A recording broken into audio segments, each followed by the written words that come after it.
താൻ അങ്ങനെ പറഞ്ഞു കഴിഞ്ഞാല് ഞാൻ ഇങ്ങനെ പറയാം, അല്ലെങ്കിൽ വേറൊരാൾ ഇങ്ങനെ പറയാം എന്നൊക്കെ പറഞ്ഞിട്ട് ഈ പ്രൊജക്ടിന്റെ അല്ലെങ്കിൽ ഇതിന്റെ ഒരു മേക്കിങ്ങിലും ഇയാൾ ക്രിയേറ്റീവ്ലി ഇൻവോൾവ് ആയിരുന്നു.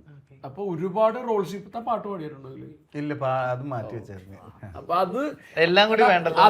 അത് ഒഴിച്ച് ഈ പുള്ളി എല്ലാം ചെയ്തിട്ടുണ്ട് ഈ പടത്തില്. അപ്പൊ അതിന്റെ ഒരു പ്രഷർ ഭയങ്കരമായിട്ട്. പിന്നെ ഞാൻ ഇയാളെ ഭയങ്കരമായിട്ട് അപ്രീഷിയേറ്റ് ചെയ്യുന്നുണ്ട്. ഇപ്പൊ ഞാൻ വീട്ടിൽ നിന്നൊക്കെ പോകുമ്പോൾ എൻ്റെ ഭാര്യയൊക്കെ ചോദിക്കും, അത് നിങ്ങളാകെ കുറച്ചുള്ളൂ എന്നല്ല പറഞ്ഞു, ഇത്ര ആത്മാർത്ഥം കാണിക്കണം എന്നൊക്കെ എന്നോട് ചോദിച്ചു.